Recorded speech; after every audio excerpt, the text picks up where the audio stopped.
What is going on, everybody? Hope everybody's enjoying their Thanksgiving. And it was a crazy weekend here in the SEC.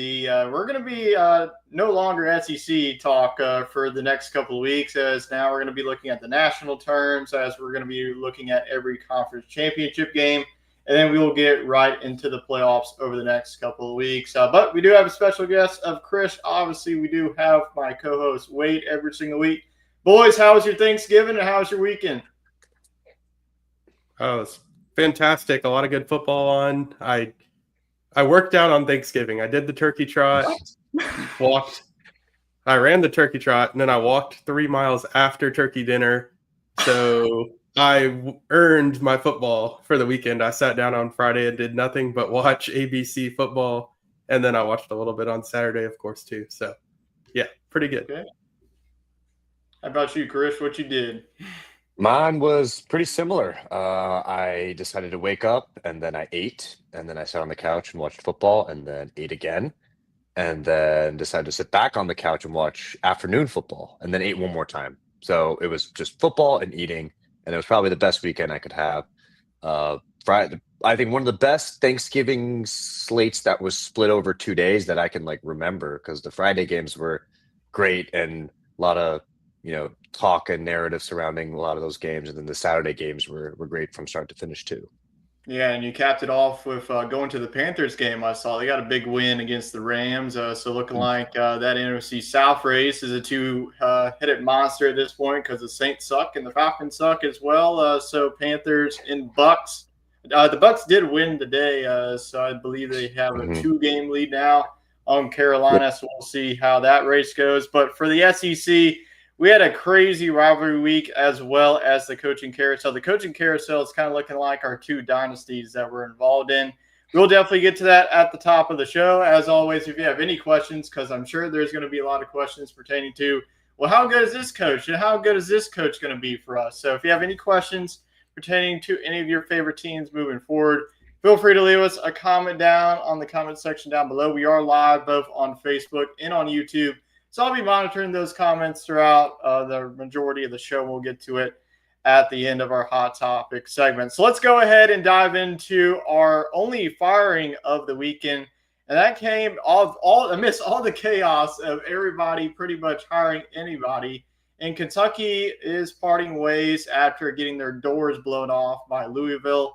41-0 on the road, and Kentucky only got one conference win in the SEC. I know that Wade and I were very disappointed in the overall season. I know that myself, we had preseason picks. I picked Kentucky to be the worst SEC team. Looks like that was Arkansas this season. The Razorbacks got 0 wins. But Mark Stoops, it feels like he's been there for a century at this point. Looks like Kentucky, we did get some news today that they are targeting offense coordinator from Oregon, Will Stein. So that would definitely be a terrific hire. One of the most terrific offensive-minded coaches in the whole entire league. So, Wade, you've been drinking the Kool-Aid of the Kentucky Wildcats. What do you think of this hire? What do you think that they do next? What do you think about Will Stein? Then we'll go to Chris after that. Oh, what? So I picked them 3 times, and now I'm the resident Wildcat? Yeah, dude, the past couple of years, you've been on Kentucky. Yeah, I've been a part of the Big Blue bandwagon. But yeah, they disappointed me this past weekend. I actually picked them to beat Louisville. That was probably my worst pick of the weekend. I know my record wasn't good, but that one was the icing on the cake. They lost by 40 points. But yeah, I think that he was the longest tenured coach in the SEC, if I'm not mistaken, which kind of seems hard to believe. But, we've had some shakeup with Saban retiring, A&M switching coaches a few times, and South Carolina switching coaches a few times, knocking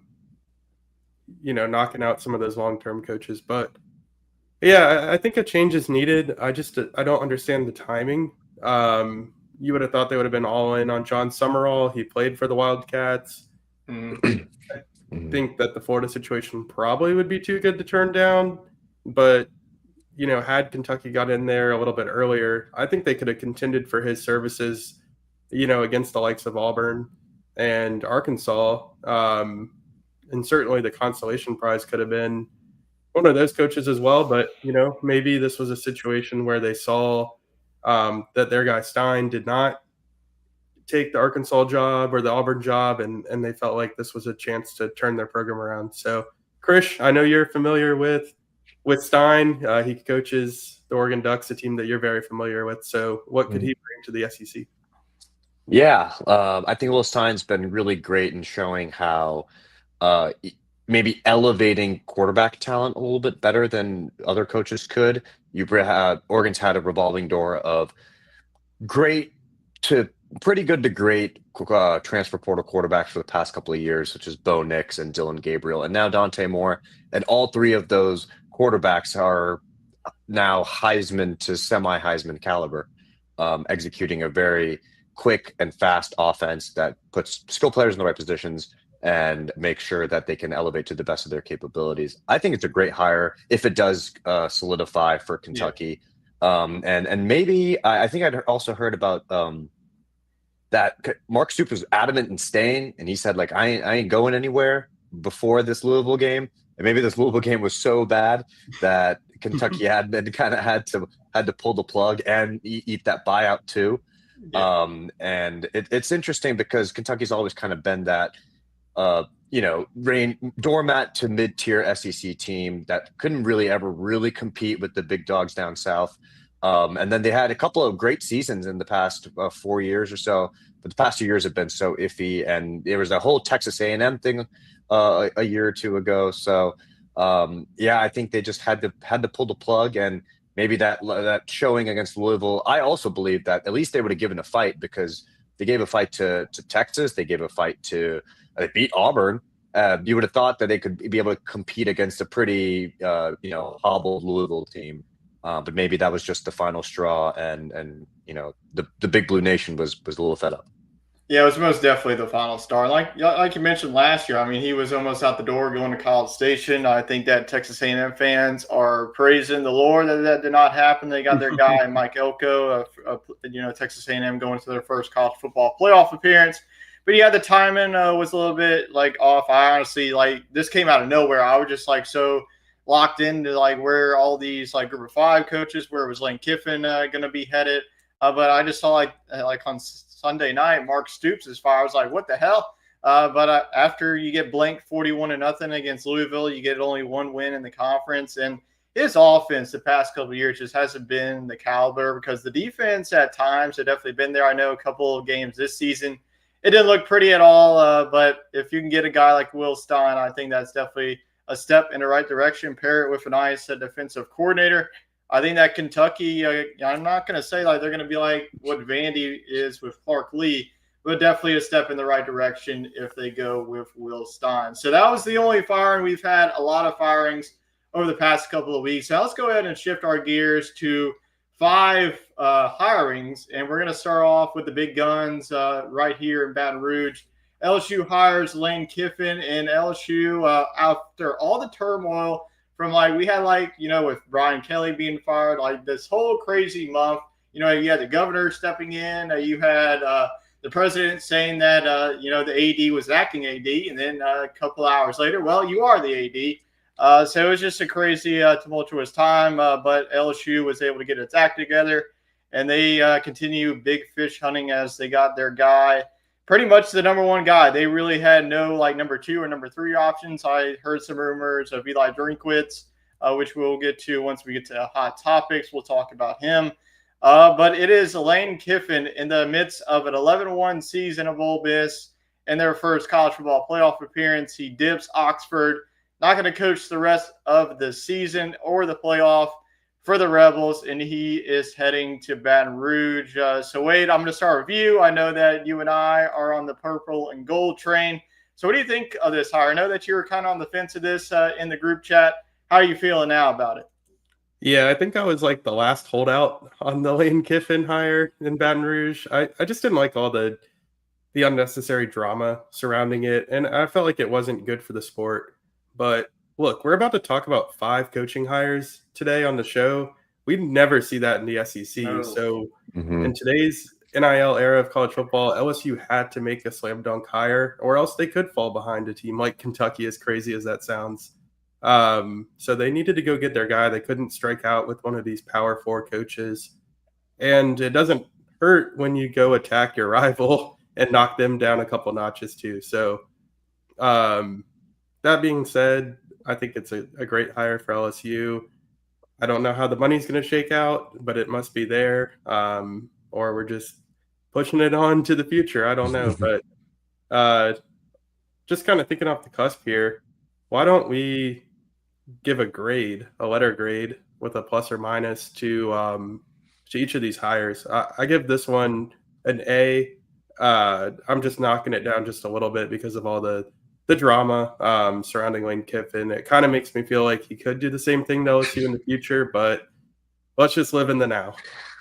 Well, I mean, do you want a bias or do you just want my honest opinion of the grade? Because I give it A+++++. So this is who I wanted for a couple of years. I've been saying that I wanted Lane Kiffin, and usually, like when you're a fan, like say, hey, I wanted this guy to be your coach, you like hardly ever get your wish. This is like the first time in a couple of years that I've gotten my wish because I didn't really contend with Brian Kelly in 2021. I was zoning in on Lane Kiffin. Even though like he was looking at other places. But Chris, what is your grade on it? And what do you think, Lane Kiffin, where can he take this program? Because this is one of the top 5 top 5 programs and jobs in the SEC, but it's definitely been lacking since that 2019 national championship that we saw.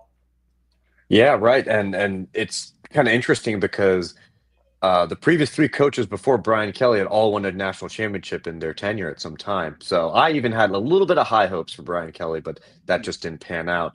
I'm going to give this a conditional A that can be bumped to an A+ at the end of the spring because I want to see what coordinators he brings, what he's going to probably hack the portal and probably get the best one. And if we're, thinking about something controversial, could he pull Trinidad Chambliss for an extra year eligibility? Those kind of things. I think he's a great player. So I'd give it an A right now. It's the best hire that you could possibly have, proven in the hardest conference possible.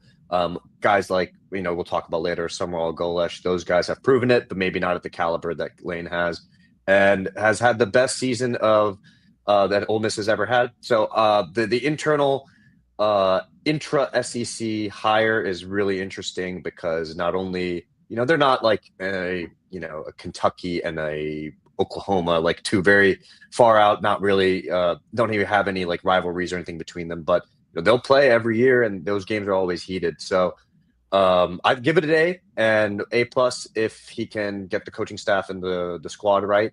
But I think it pushes LSU right at the top of the caliber of the SEC and easily going to be able to compete with your, Texas and your Alabamas. Yeah, if he thought that Chris Beard's return to Texas Tech a couple years back when he was the Texas head coach was hostile, just wait till next year when LSU takes a trip down to Oxford. I'm hoping that game goes back to Halloween night, like the Halloween weekend. But yeah, get your popcorn ready for that game because that is going to be – the tickets are going to be very pricey, and that's going to be one hostile environment. He got in a hostile environment back in Neyland Stadium, but that's just going to be times 1,000 once he goes back to Ole Miss next season. So honestly, let's get this season over with, get through the off season because man, let's go play the Shreveport Bowl and then get on to 2026. Yeah, the 2026 season in the SEC is shaping up to be a very interesting one. So let's go ahead and move on with our hirings. We'll go down now to Gainesville as Florida continues to go after a group of 5 coaches in Louisiana. A couple years back, they went Billy Napier, and now the Tulane head coach of John Sumrall.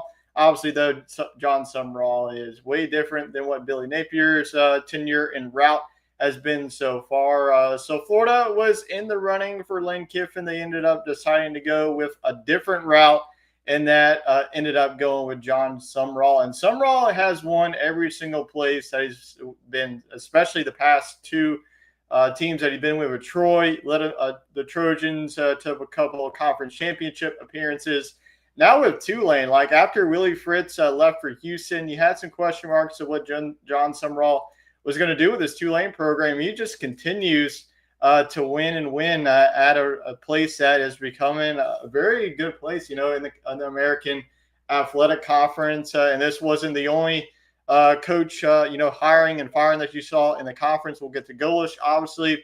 And then North Texas head coach went to Oklahoma State. So there was a lot of turmoil in the American Athletic Conference, just how good the conference was from top to bottom. I mean, we haven't even talked about Navy this whole entire time. Navy is on their way to 10 wins if they do go beat Army. So I know, Wade, you were very high on John Summerall as a head coaching candidate for LSU as well as Florida. So what do you think about the hire? Obviously, he's a more defensive-minded coach, but is this a good hire for the Gators? I think it is. I think if you look at it independently from the Billy Napier hire, I think you would be pleased with this one. But jealousy's a bitch, man, and it's really hard to be the first one to kind of dip your feet into the Lane Kiffin pool and get shut down and have to settle for your second choice after you canceled an interview with them. So I think we got the right guy at the end of the day? What's that? Maybe it was a smoke screen all along. Maybe, but I don't know who they were negotiating with. It kind of seems like Florida got lucky that Auburn screwed this one up. So I'm going to give this one a B+. I really love the coach. I think it's tough going to Florida because the fans are skeptical of hiring from that level. And clearly this is a program that thinks they could hire a coach like Lane Kiffin and had an offer on the table and he just didn't take it. So I think if you're Florida, you have to kind of understand where you're at and that, yeah, maybe as a program, you're just as good as LSU. But in the last 15 years, what has Florida done? I mean, they haven't really nailed a coaching hire since Urban Meyer. And mind you, he did come from a smaller school as well. So maybe Summerall is not too bad after all. But for now, I'm going to give it a B+ just because of I just feel like it kind of lacks the pizzazz that, bringing in a guy like Lane Kiffin would have been. Yeah, so Chris, what's your grade on this? I know that I've seen a lot of Florida fans unhappy with this because they just think that this is Billy Napier 2.0. But John Summerall is a hell of a coach, and how do you think that he can turn this program around? Because Florida, like Wade mentioned, it's been a lot of 6-7 seasons, 7-5 seasons under Billy Napier. Right, and I agree with Wade that there's not as much of a shine on this hire as Lane would be, or if another, big time other P5 top end hire like a James Franklin or something like that. But I'm going to give this a A- purely for the fact that if the A+ hire is Lane Kiffin, this is just, I think, one solid notch below. And Tulane has been such a great team that's been balanced on offense and defense. And like you'd mentioned, Tyler, I think that competition idea probably does haunt some of the Florida fans. It's probably really easy to recruit the really good players out of Louisiana to Tulane, but can you really recruit in Florida and compete against your Miamis, your Florida States, and of course other northern schools that love to poach Florida to take their kids up north?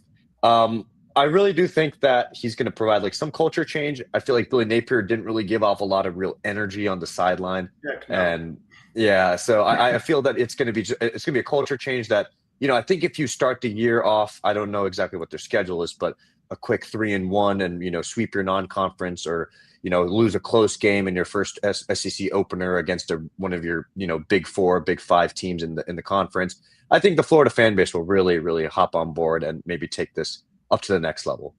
Yeah, I think I'm the great part is also the great part is that it's only up.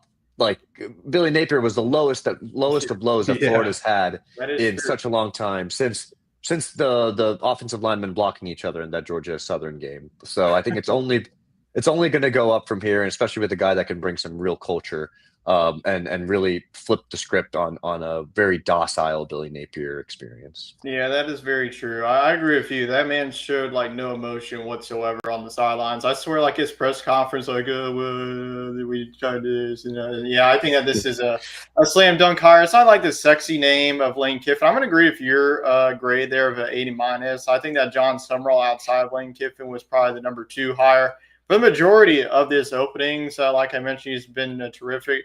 At Troy and Tulane, obviously, this is a major step up going from a program like Tulane to Florida, but the resources are definitely there. Obviously, there's a lot more competition and recruiting wise. You got, Miami, Florida State. Obviously, Florida State hasn't been as good. Miami is definitely going to be tough to deal with. You have South Florida, Golish, which we're going to talk about, is gone. UCF with Scott Frost isn't much of a threat at this point in time, but I think that John Summerall could definitely do a terrific job. Like you mentioned, can't be much worse than what Napier did. So let's move on now to the next one. We're going to go to the Plains of Auburn, and they hire their guy, Alex Golish. This is definitely a terrific hire once again. You go from a defensive-minded coach to John Summerall to an offensive-minded guy, and Alex Golish in South Florida. And every coach has been able to win at South Florida, even a guy like Willie Taggart, who sucked at Florida State. But Alex Golish, you've seen the quarterbacks, the talent that he's been able to provide. You saw the graphic that Auburn put out, like Hendon Hooker was one of his quarterbacks that he coached, like Brock Purdy. I think that there was another backup quarterback in the NFL. Joe Milton. Yeah, Joe Milton. Joe Milton. He has a strong arm, but can't really throw the ball accurately. But Alex Golish, I think that this is also a terrific hire. Like I mentioned, it's not going to be like the sexy hire. But Auburn, you go from a guy like Hugh Freeze that was supposed to be an offensive-minded guy, but he didn't know what the hell that he was doing the past couple of years. Like, hey, let's go ahead and get mid-quarterback in the transfer portal. So hopefully that run will end, especially now that you got a very talented true freshman in Deuce Knight. We'll see what they do with Ashton Daniels. Ashton Daniels is definitely another dual-threat quarterback. If I'm Alex Golish, I'm handing the keys to Deuce Knight moving forward because I know it was Mercer, but I just think that he has all the intangibles to be a really good SEC quarterback. So, Chris, let's go ahead and start with you. What do you think of this hire? I guess give a grade as well. Yeah, I'll grade this similarly to Summerall, but just a peg below, B+ for me. Because I think that Summerall is proven as not necessarily just as like a play caller, but also more of like a program person. Alex Golish is very much of a scheme guy. You might remember his Tennessee teams with Heupel and having those super wide splits and the funky run when you can, throw it deep when you can, screens when you can type of offense. I really like it because Alex Golish also seems like a kind of guy that's very determined and shows positive emotion on the sidelines and taking a USF team that was really, really, really bad like 3 years ago into a very competent contending for the American championship this year. And I hate to say it again, but when you think of it just like Florida, it's probably even worse for Auburn. Past two coaches were Hugh Freeze and Brian Harsin. So there's not much lower that we can go here on the Plains. I completely agree with you as well. Deuce Knight was such a great watch against. Again, it was Mercer. I really think that if they had put him in on a few plays in that Iron Bowl, it could have been a little bit of a difference.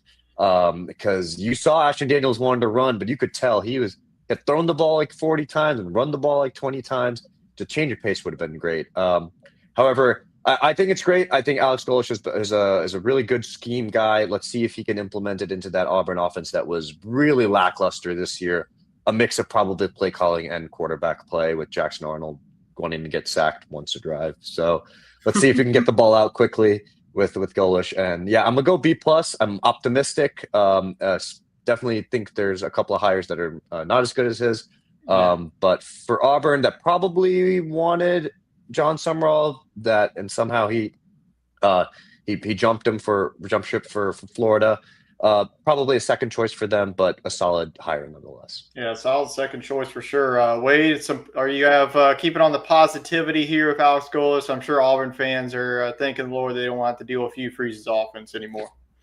Yeah, I am going to be positive about this one, but I got to say I liked each of the last two Auburn hires. I thought they did well to think outside the box and get a defensive coach in Harsin, and I thought that giving Hugh Freeze a second chance at SEC ball was a good move. And, those two just didn't pan out for whatever reason. So I am a little cautious. I'm going to give it a B flat, just a regular old B. Less about Golish, I guess. Krish kind of talked me into him. I forgot about that Tennessee offense. I think that, that kind of shows that his style of ball can play really well in the SEC. So I like that. But again, this is a team that had probably first dibs at hiring Lane Kiffin, not this season, but when they hired Hugh Freeze. I think Kiffin would have left for Auburn. It was rumored that he was about to, and he had a change of heart. So definitely, you're thinking what could have been. And then this cycle, you had Summerall under contract, but you tried to force a defensive coordinator on him, DJ Durkin, who did a good job. This Auburn defense was really good this year, but they tried to force that hire on his staff. And he said, whoa, like, is this my team or is this Hugh Freeze's team still? So I'm going to knock them down just a few pegs because I think they kind of botched the hiring process. And I think they could have had the second best hire in Summerall. I think he was ready to go there. So I think it's a good hire, definitely a good recovery. If they hired DJ Durkin, I would have given him a D+. So, I think all things being said and done, they got it done. They didn't fumble it as bad as Cam Coleman did on Saturday night. Yeah, well, every player pretty much. Too soon, Wade. Yeah, every player pretty much spun the ball. We'll get to that game here once we get to our recap. So that was crazy. But yeah, this was another good hire. I thought this was heading in the direction of, just bumping DJ Durkin up to the head coach. But Alex Golesh, I'm not going to be worried about Auburn's offense because what I saw him do with Tennessee and now at South Florida, the one thing that has to do, keep DJ Durkin on staff as your defensive coordinator. You have him as his defensive coordinator. Alex Golesh really maintaining this offensive scheme because Auburn's got a lot of playmakers and you got to keep Cam Coleman on the roster. You cannot let him transfer out of here. We'll see what he does. But this is a B+ for me. I think it's about the same level of John Summerall. John Summerall and Alex Golesh to me are about the same candidates, just different aspects. Like I mentioned, Summerall is more defensive guy. Golesh is more offensive scheme, but this is definitely what Auburn needed so far on the sidelines because you didn't really get that with your two past coaches. I think that Alex Golesh, I saw that video of him talking to the players, and I run through a brick wall. So I'm sure the players are definitely fired up. And Auburn is definitely looking to get back to bowl eligibility because it's been a couple of seasons since we've seen the Tigers in the postseason, and hopefully that starts in 2026. But they have a rough schedule moving forward, but we'll have plenty of time to talk about that. But this is another terrific hire. Now let's continue on with maybe not a great hire here. We'll go to Ole Miss. I guess we'll see what all of our analysts will say about this one. But Ole Miss hired, they didn't really hire. They just promoted Pete Golden, who was the current defensive coordinator, as the head coach of the Rebels. So he will be the head coach for the Rebels, not only for next season, but as well as the playoff run. That'll be starting here for the couple of weeks. So the majority of the offensive staff for Ole Miss sounds like is out the door heading to Baton Rouge, but most of the defensive staff is going to be retained under Pete Golding. So Golden, his really main stays have been the Alabama defensive coordinator and now with Ole Miss for the past couple of years. I think it's just similar to maybe what Auburn was thinking with DJ Durkin. Obviously, Ole Miss didn't really have any other options at this point, especially with Summerall, Golesh out the door, with Lane Kiffin leaving. So Pete Golden becomes DC head coach. Wade, I don't think this is going to be as positive as the last couple of hires. Hey, you'd be wrong. I'm actually all in on Pete Golding. Okay. I'm not saying that he's going to be better than Lane Kiffin at LSU. I'm not saying he's going to be better than Summerall at Florida. But for the hire, I'm going to give this an A+. All right. And I think it's because Ole Miss acted quickly. They're trying to preserve momentum for what they have this season. Pete Golding has no control over what Lane Kiffin wants to do or who wants to follow him out that door. But by promoting him within that meeting, getting the players fired up behind him, I think that Ole Miss has a legitimate chance to win a game or two in the playoffs. I don't think this team had national championship ceiling, in my opinion, even with Lane Kiffin. I think that eventually, somebody was going to figure out the offense or expose the defense. But I think they're in a situation where they can win one playoff game under Golding, and it's a low risk for next year. I mean, you can try to salvage what Lane's built, and maybe you get one more good year out of it. But if Golding's not the guy, you're not competing against 5 other SEC schools for your coach, and I think you could be one of the top options in next year's cycle. So I think this is the best they could do. And he's a former Nick Saban defensive coordinator, which is more often than not paid off. So I think I really like this hire for, just for the situation mostly. Yeah, absolutely. I mean, Golden, he's a heck of a recruiter. Like you mentioned, his defense. Maybe I'm seeing Alabama fans not want him anymore. Now he's at Ole Miss. Chris, how do you think that he could really get this roster really motivated heading into the playoffs and into the future of Ole Miss football? Right. And back to what Wade was saying, the situation I really think has also I like the hire mainly because of the situational awareness that Ole Miss had. You've had a cataclysmic crater of a media frenzy, social media going wild. Every single outlet is talking out of their mouth about it in a positive or negative way. I think you just needed like a calming figure in one side of things, and hiring internally allows you to, like you mentioned, preserve that momentum. And also externally, if you say you're keeping Pete Golding just interim, it feels shortchanged. It feels that, you'll coach this month and then we'll win a game, maybe lose a game. It doesn't matter. Well, then we'll really start the search to really find who that next person is. And considering how late in this cycle this happened, there's not a lot of people available that of top caliber quality coaching candidates available that may come in during a playoff run, but can't really, enter the building because there's a coach that's there, the interim coach that's still there. It would have been created too much of a mess. So because of the situational awareness, I'll give it an A- as well. Pete Golding, last year's Ole Miss defense was scary good. They had I think 4 or 5 guys drafted in the NFL. And this defense has been a little bit took a little bit of a step back, but there's some great talent still on it right now. And he's a great recruiter.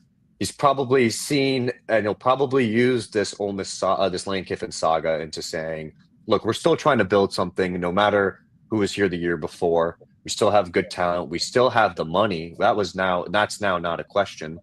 So let's see how he can do. I think the defense will definitely be shored up. The offensive coaching staff that's maybe going to Baton Rouge. Some of the key players may be leaving as well. That may be something that he may need to shore up. But let's see if he hires a great OC, somebody young and upcoming that maybe wants to get Ole Miss back to the offensive prowess that they had in the past couple of years with Lane. And then maybe they can compete. Unfortunately, the SEC is such a gauntlet that, if you lose 2-3 games, it may seem to be a good season.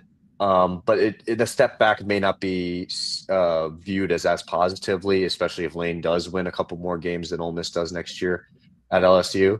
But I think it's a good hire. They needed to have some form of even keel considering the media frenzy. So I'll give it an A-.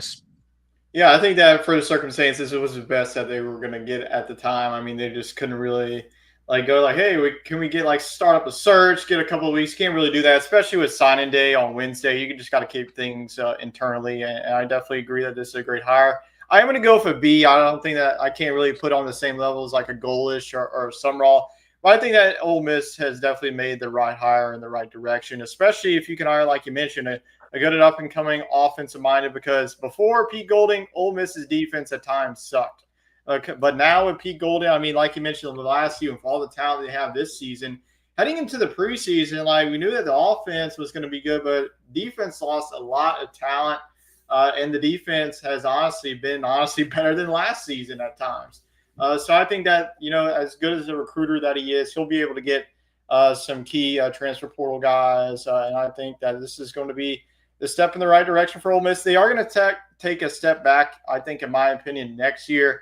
But I think they're going to slowly build back to where they were, this season. So I think that at the time, like you both mentioned, was the right hire for the Rebels. All right, we have one more hire to get to. I know that this has been a lot to start the show here. Let's go to the Hogs as well. The guy that they lost to earlier in the season is now joining them, Ryan Silverfield, who was the formerly coach of the Memphis Tigers, who was preseason favorite to win the conference, but a disappointment at the end, Memphis fans wanted this man gone. So I think a lot of He's Memphis gone. fans are actually praising Arkansas of hiring him away from Memphis. So Memphis will be in the job market like a lot of American teams this offseason. You saw a couple of Arkansas fans already have a protest about this, and I think I'm going to go ahead and say it. This is not on the same line as Golish and all that. I mean, they have just can't really figure out their head coaching, especially with the amount of money that they have of the boosters. I mean, they have Walmart and Tyson money, and this is the best that they can get. So this is a C for me. It's nothing against Ryan Silverfield, but Arkansas, it's just been a dumpster fire for it feels like a decade at this point, and that's all I got to say. What are your thoughts on this? I'll just let whoever wants to go next can go. Hey, we're getting into the territory where only Krish knows these guys' names. Krish can name every single FBS coach, or he used to be. It's definitely taken a waning. step back, but definitely I think most of them. I will say, I'm gonna take your grade and give it an even worse one. I'm gonna go C minus.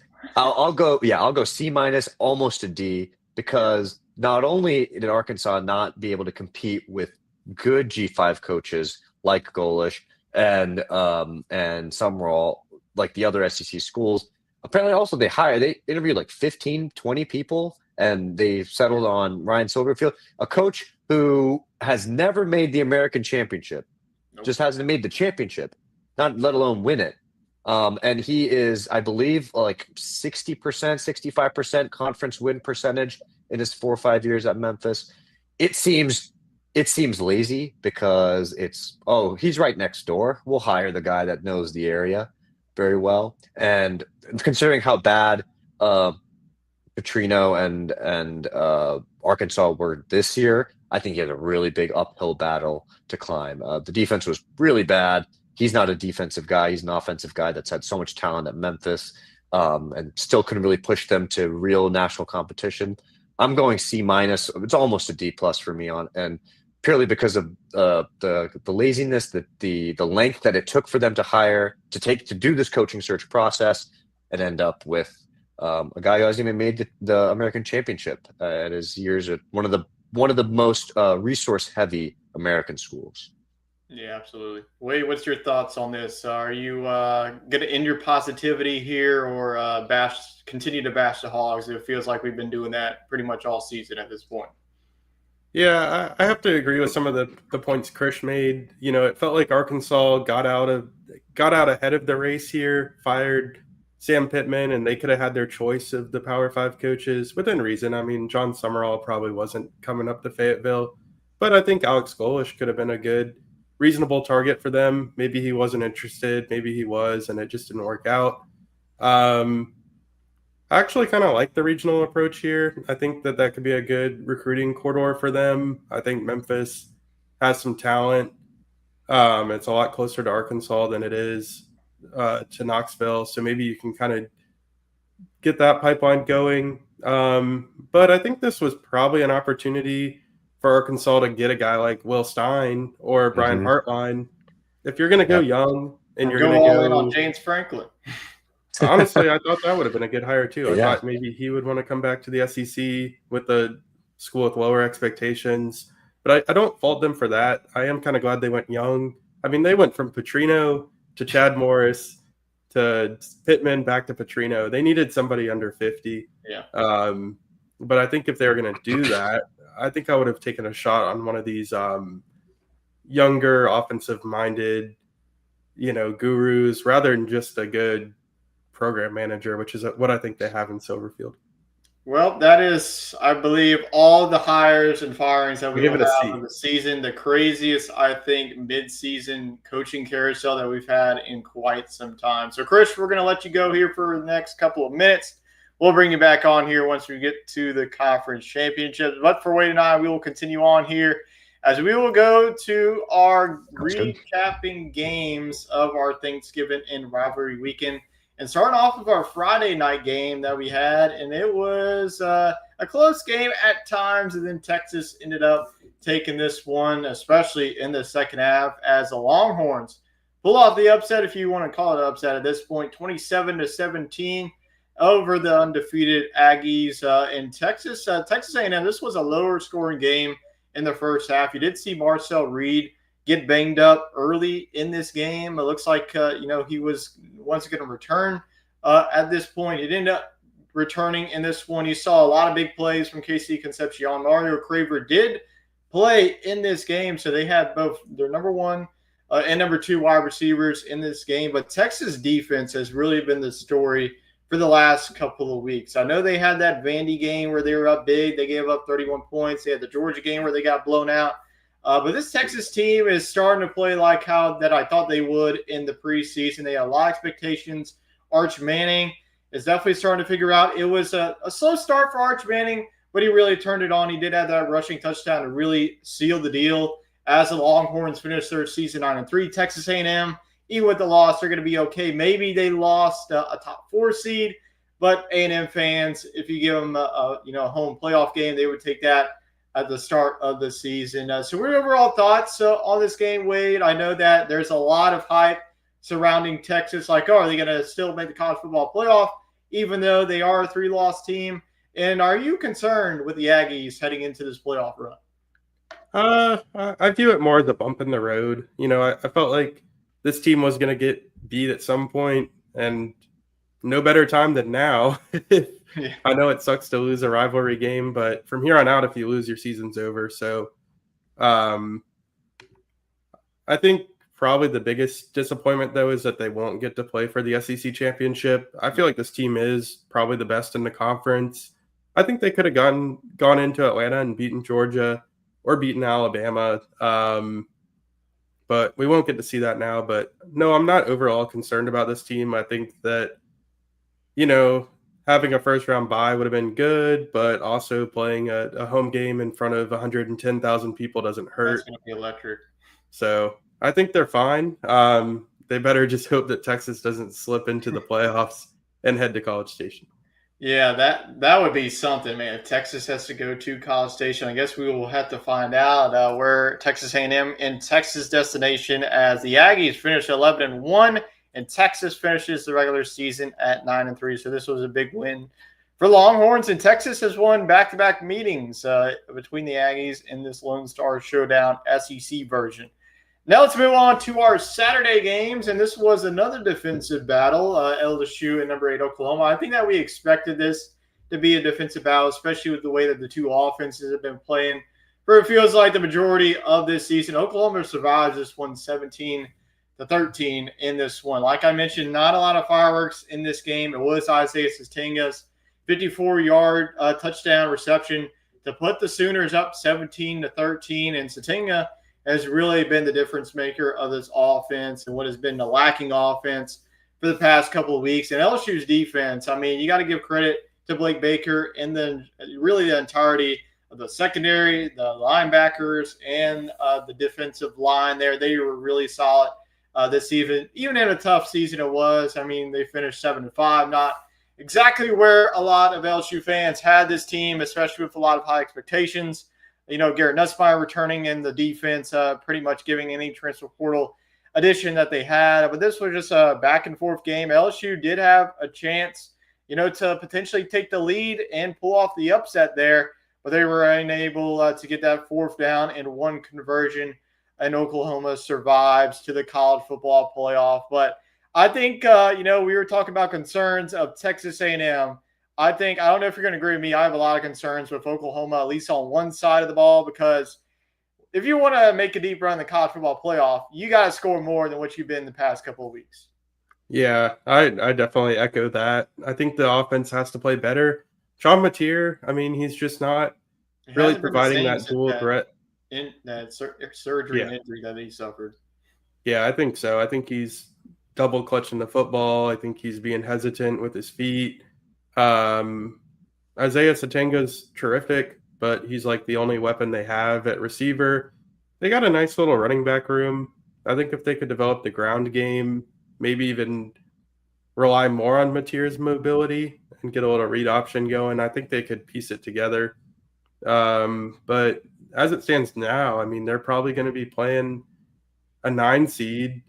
Offhand, I mean, that could be a really good offense, such as Notre Dame. And you just have to think that a team like that would put enough points on the board to win it. Yeah, absolutely. Let's go on now to the other side of LSU. Why don't you go ahead and wrap the bow on this season for the Tigers? It was good on one side, but offensive-wise, not a single game where you scored over 25 points against an FBS opponent.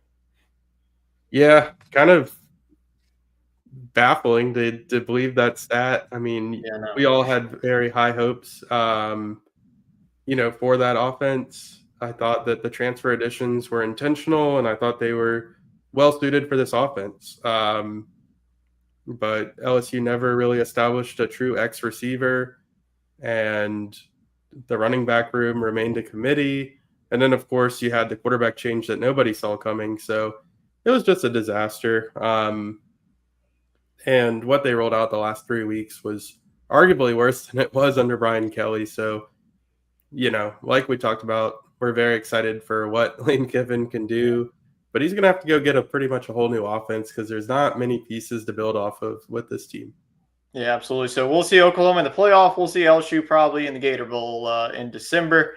But now let's move on to the next game, and this was not even close. I think I was very impressed, continue to be impressed with this Vanderbilt team, especially going on the road to a hostile environment and just taking care of business as the Commodores won this one 45-24. In Diego just continues to pad his stats for potential Heisman candidacy. We will see. The stats, I think, is good enough for him to win the Heisman, but let's be real, it's probably going to be either Fernando Mendoza or Julian Sain at this point in time. But Vandy, the first time ever in school history that they have won 10 games. We'll see if it's enough for Vandy to get into the college football playoff. Tennessee was a disappointing season for them. I think that you and I, though, were pretty hesitant on this team, especially, with the defensive players that they lost, and then offensive-wise, you just didn't know what to expect. But it was actually Vandy's defense that made a lot of key stops in the second half. And Tennessee's defense, it's been the story of this 2025 campaign for the Vols. This defense had just been abysmal.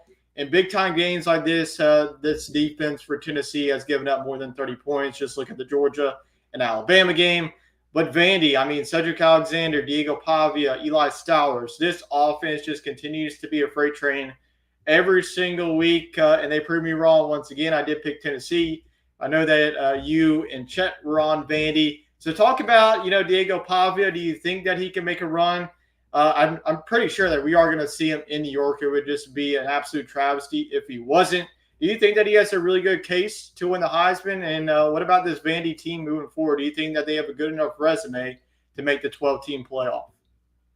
I think the answer is yes to both questions. I think Pavia's done enough to earn the invite. I think Vanderbilt has done enough to make the playoff, but I don't think they will.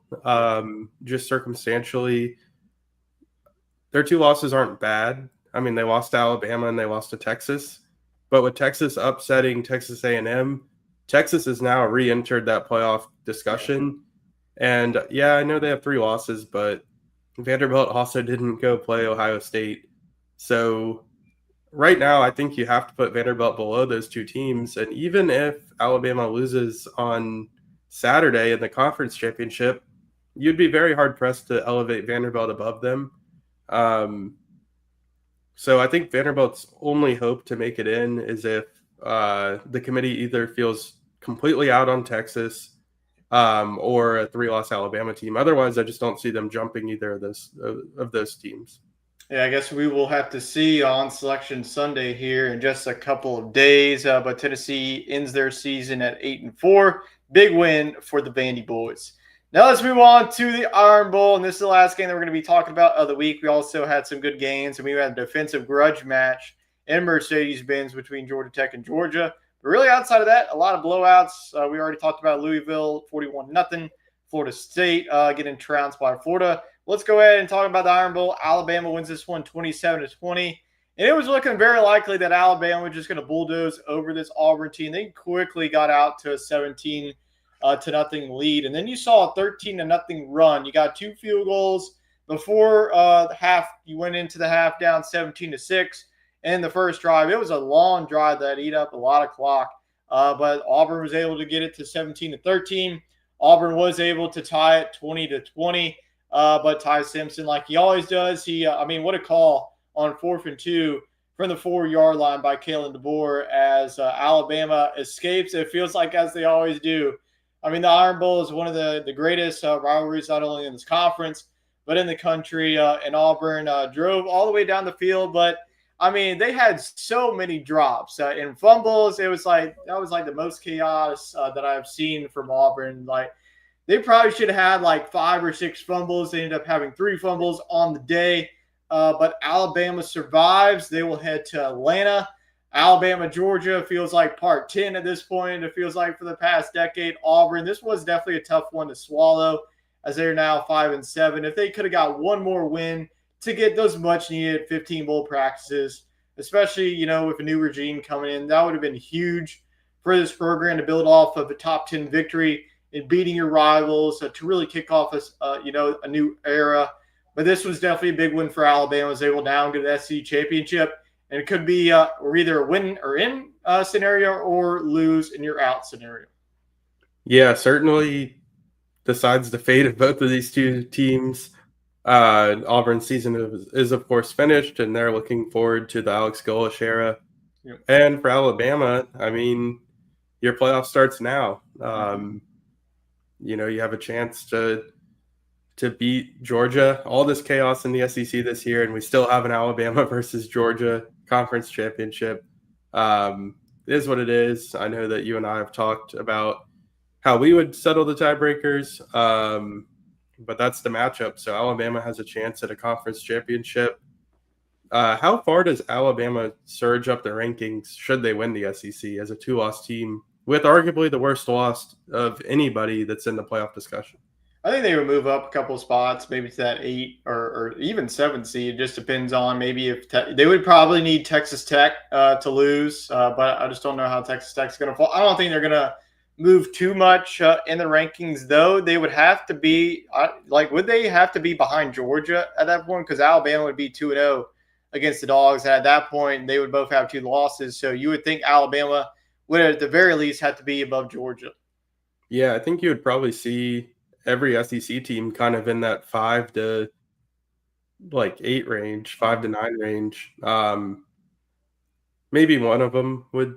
Well, I don't know. It'd be hard to say, but I feel pretty good about the Dogs. Okay, well, good thing for us. It's up to the playoff committee. We'll be back on next week's show. We'll have that already signed, sealed, delivered. We can talk about that.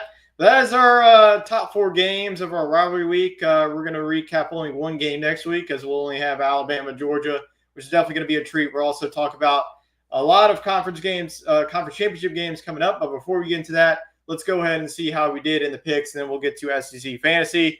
And it was quite a doozy for at least 2 of us. Wade, you went 5-5, which honestly isn't bad for a rivalry week. I went 8-2. You talked about the disagreements of last week's show. Looks like that was, pointing the arrow up on my side. Chet, though, yikes, 2-8. A lot of upsets that he had that ended up didn't paying out, but 8-2 in rivalry week, that's pretty solid. You went 5-5. Chet, we will see if he can bounce back heading into the conference championships. So that is our Week 14 pick 'em results. We'll keep track of that throughout the postseason. Now let's move on to SEC fantasy. Well, before we get to SEC fantasy, I'm just so excited about SEC fantasy. I forgot to skip it, but to be honest with you, we won't really talk too much about it because AP poll doesn't mean jack crap at this point in the season. So I'll just list it off. Number 3, Georgia. Number 6, Ole Miss. Number 7, Texas A&M. So A&M moves down from 3 to 7. Be curious to see how far the Aggies drop on tomorrow night's show. Number 8, Oklahoma. They move up a couple of spots. Alabama remains at 10. Vandy actually moves down a spot, which doesn't really make any sense to me. Number 14, Texas. They move up a couple spots. In Missouri, welcome back. They finished their season 8-4. Tennessee drops out. So if all this, what do you think that we're going to see on tomorrow night's show? I'm sure that we're going to see Georgia move up. I'm going to be curious to see if Ole Miss gets dinged, especially with the news of Lane Kiffin. So what are your overall thoughts on all this? Yeah, I don't think Ole Miss should be dinged, but I could see them and A&M flipping. Mm-hmm. There's really no deciding factor between those two teams. Um,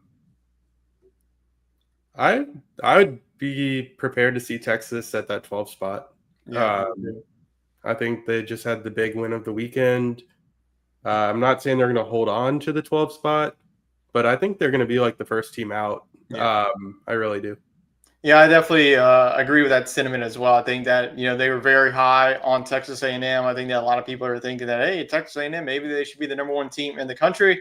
But we will see on tomorrow night's show. This will be the final rendition that we will probably talk about the AP poll. We'll probably have it for one more time, but I think most of our talk will be on the college football playoff at that point. So this will be the final time we'll be talking about the AP poll. So see you in 2026 for this segment. Now let's move on to SEC Fantasy Week 14 results. So we painted the picture for you last week. It was 7-6 heading into Rivalry Week. It was pretty simple. If I win one more week, it was done. That was it for SEC Fantasy. But Wade, if you won this week, it would go to 7-7 in the bowl season, would end up deciding it all. So we will see if you can complete the comeback. Let's go ahead and go over your team, and go Diego, go it was. Go Diego, go! He threw for 260 yards and added like 168 yards on the ground, which was insane. Yeah, so basically a second running back and then some. So bravo, Diego. Everything I could have wanted out of my number one pick during rivalry week. 433 yards. Nate Frazier, he set the tone on the ground for the Dogs. Like you said, it was a ground and pound defensive game. Thank goodness neither of us took Gunnar Stockton. He had less than 70 yards passing. But hey, it was Nate Frazier that led the way. He had 113 yards. Definitely one of his best performances, so well-timed on my part. Yep. KC Concepcion, I mean, he had a big impact on this game. A&M struggled to get their offense going. They were held to just 17 points, but Concepcion did have one of those touchdowns. And, I think he's one of those guys that will make some big plays in the playoff. I think if A&M's going to have a chance to win it all, he's going to have to step it up. As well as quarterback Marcel Reed. He looked a little lost. But I'll take it for SEC fantasy purposes, 65 yards. And then the Missouri defense. This was a fantastic pick. I only had 3 to choose from, but Missouri did shut down the Hogs. So, yeah, total is 246 yards as well. Pretty good for rivalry week. Yeah, pretty good. I mean, Missouri defense, that was a hell of a pick. Taylor Green ended up not playing for that one, so that ended up working out well for that. So overall, man, Diego Pavia plus Nate Frazier, your receiver, in Missouri defense, that is pretty damn good. So we will see if that score – actually, I got your score wrong here. I actually didn't change it. You actually got 365, so apologies for that. I was wondering, no, you got way more than 246, just doing the math in my head. So we got 365 for our viewers. Now let's move on to my team. You can see, Wade, congratulations, because, Chambliss and Hardy showed up. Same with Zachariah Branch, like you mentioned, Gunnar Stockton not even getting 100 passing yards in that game. Turned out they ended up winning the game, so I guess they don't really care. But Trinidad Chambliss, really good. I thought that, I was going to be solid, and then we saw Diego Pavia just put up 400 yards. At that point, I think that was pretty much over. But Chambliss in that blowout game against Mississippi State, 385 yards. Ahmad Hardy for the running back for Missouri, he does this every single week. 157 yards. That was all on the ground. No receiving yardage. He's pretty much like the Derrick Henry of Missouri. Zachariah Branch, 53 yards. That was pretty solid considering the circumstances. Florida defense. I just ran out of defenses here at the end of the season. Your pick was good, though. It was a very good pick. Most of those yards actually came in garbage time. They were very solid in the first half. They were blowing them out. I think that they just we're just blowing them out here. We can give up a couple of yards here. 407, ended up with 188. Honestly, I'll take it. I'm not really mad about it. But Wade, you were down 6-2 at one point. It is now 7-7. So how are you feeling about this going tied and going down to the bowl season, which we love in SEC fantasy? Yeah, very dramatic. It gives us something to play for over the month-long bowl season. So yeah, very pleased with how things shook out. I like the Survivor defense. It makes you think. Um, like we said last week's show, we left out kind of the bottom four defenses in the league, but you get stuck with the Gators last week. It's a tough bounce for you. Although, like you said, I mean, I think that total is a little misleading. But even then, Yeah, it wouldn't my matter. quarterback play, it just got me above you. So Yeah. we'll see how it goes bowl season. Yeah, pretty good totals. I think overall this may have been like the best season combined from both of us. I don't think we've had that many weeks in the negative. So kudos to both of us. We will see how this will shape out as we will go to the bowl season. Won't have SEC fantasy this week since it's only 2 teams, but it will be returning for the regular bowls and also the college football playoff, because we'll have several SEC teams involved in the 12-team playoff. So that's always going to be fun.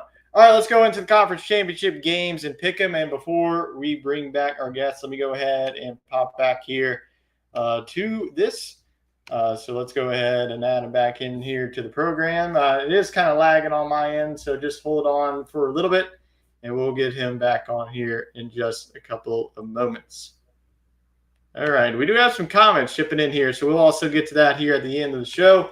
All right, Chris, welcome back into the program. We talked about all of our games. We're at the hour mark. Well, we already knew that this was going to be It's a special show.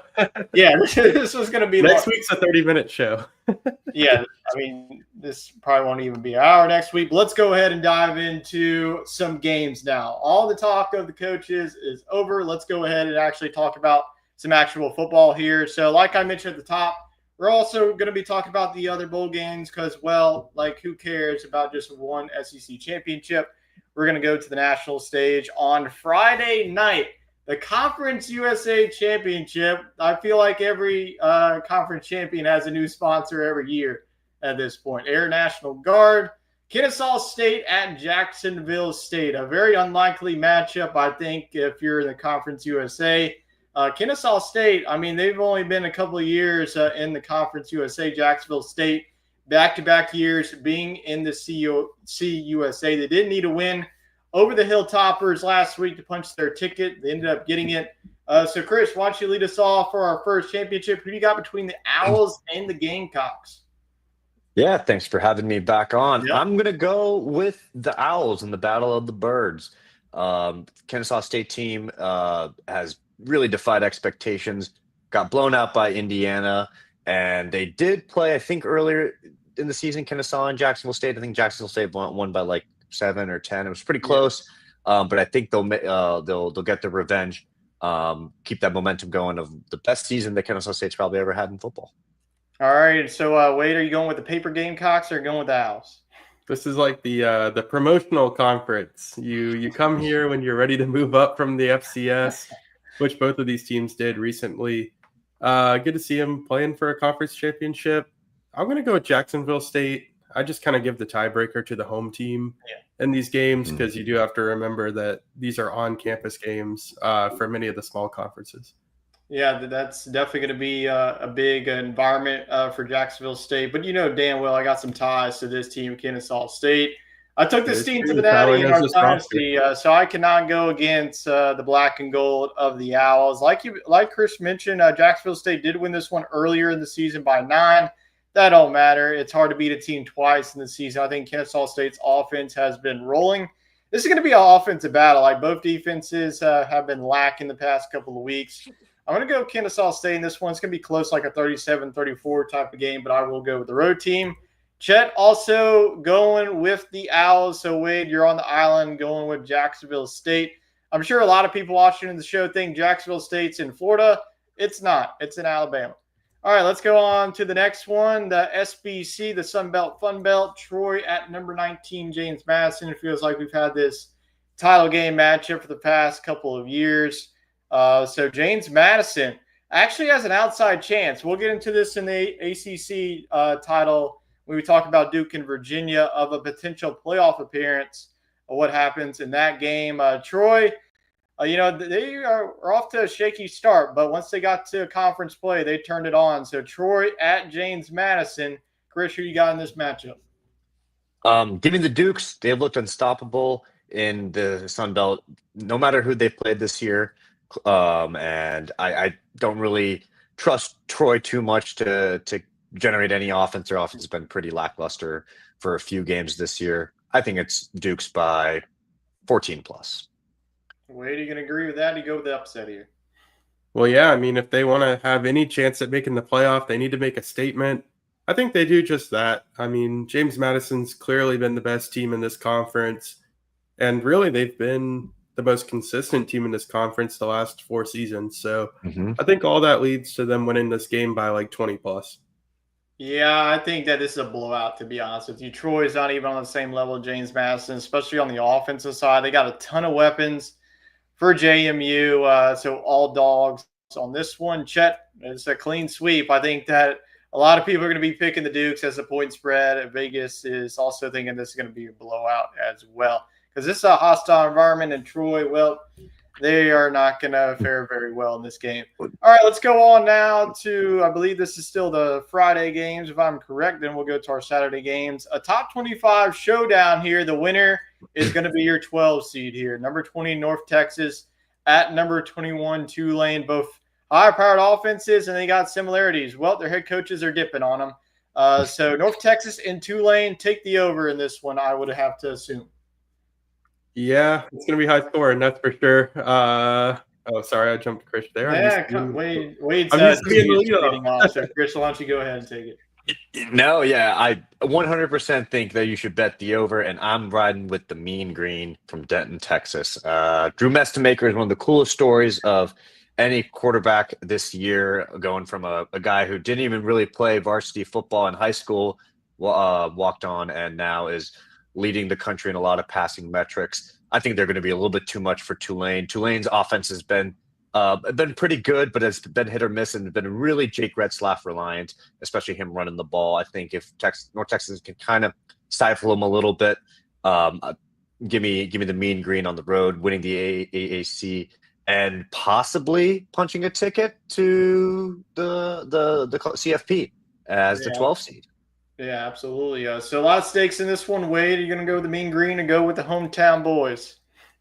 I'm going to go with Tulane. They look pretty good at home. I know it's kind of messy with John Summerall, but it seems like he wants to coach the game, and Tulane wants him to coach the game. So I like this game being at home for them. Although that North Texas offense, I mean, it is pretty unstoppable. I did notice that James Madison was ranked higher than both of these teams. Yeah. But do you think that either of these teams defeating the other would give them one more quality win that would allow them to jump James Madison? Oh yeah, for sure. I mean, I would think so. Yeah. Top 25 win in the committee's eyes, but this is the AP poll ranking. So James Madison's not ranked in the college football playoff. Tulane is the only one. North Texas is probably going to be. So just keep that in mind. This is just the AP poll.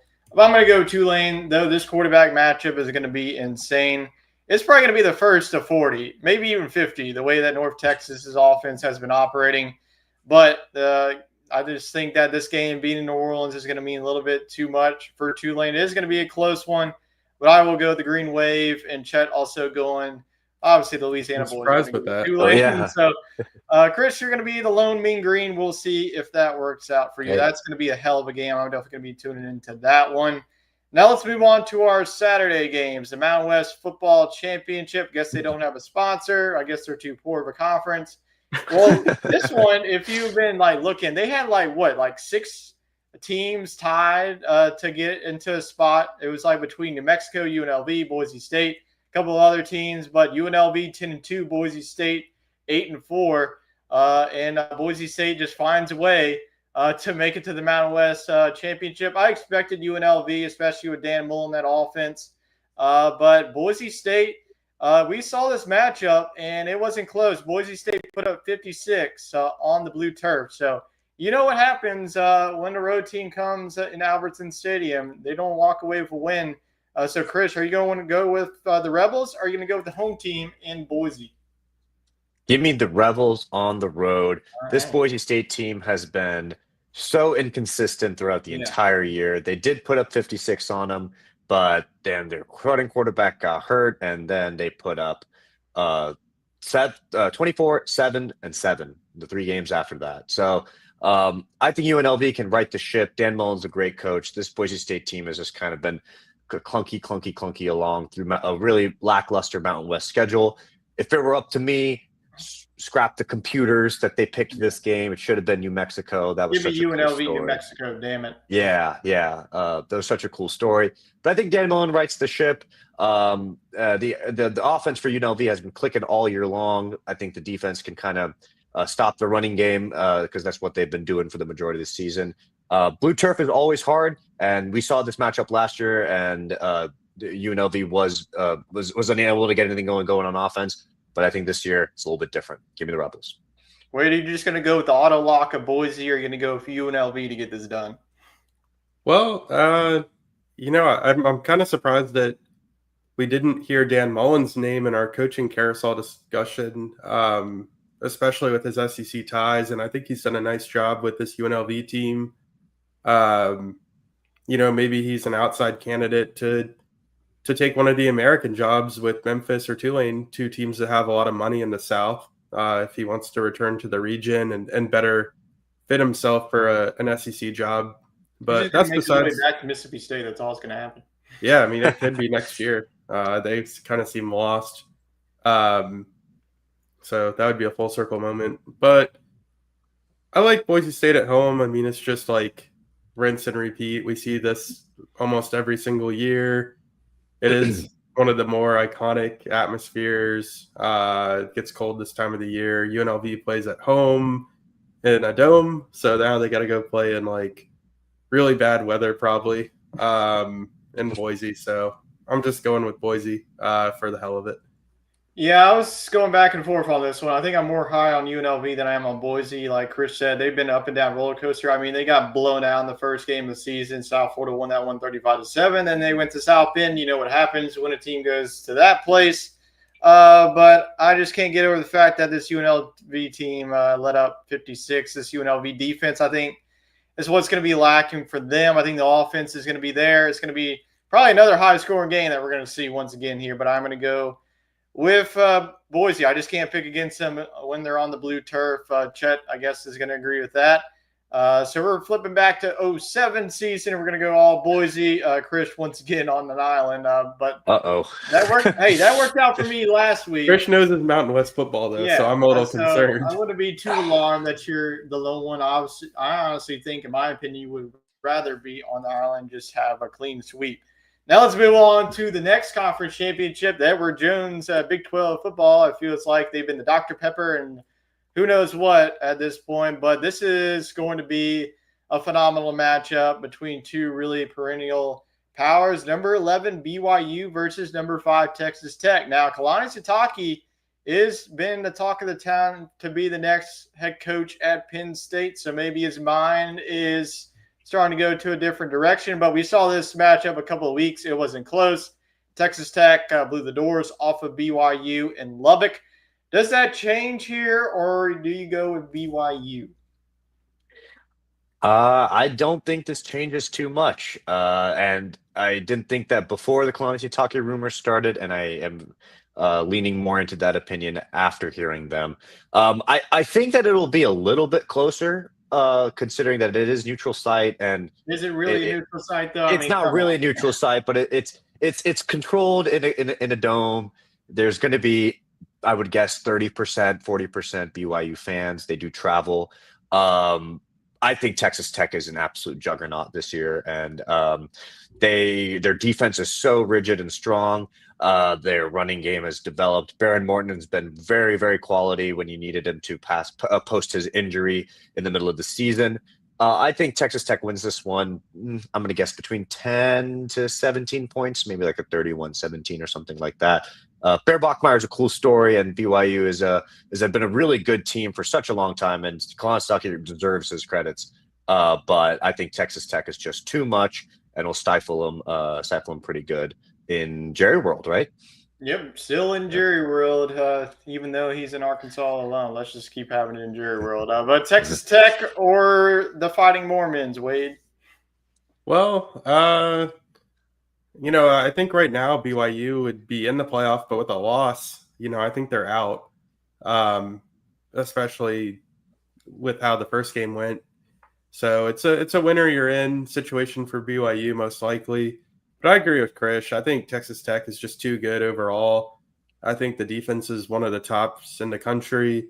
I think they'll have a 4 by their name going into this Yep. game once we see the new Mhm. committee rankings. And I think they're going to do everything they can to justify getting that first round bye. Can you imagine if we get like A&M the 5 seed and Texas Tech is the 4 seed? We get that. Give it to me. But back to Texas Tech and BYU, I think it's going to be about the same that we saw back a couple of weeks ago. Jacob Rodriguez is an absolute dog for Texas Tech. I think that there's been a lot of hype of the quarterbacks. I think that he is definitely should be in Heisman contention. I know that he's not going to win it, but at least maybe get an invite. Honestly, just invite 10 guys to go there because obviously you could probably have that. But like you mentioned, you can call this a neutral site. It's not going to be a neutral site. I mean, there's got a lot of Red Raider fans traveling all the way down from Lubbock because what else is there to do in Lubbock at this time of the year? So let's go with Texas Tech. And Chet's also going to go with the Red Raiders, so a clean He's sweep. up. I think that's the first time that we've had a clean sweep.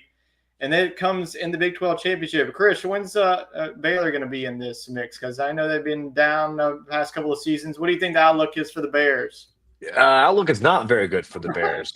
My beloved alma mater is I'm just saying for LSU, Dave Aranda was the defensive mastermind, right?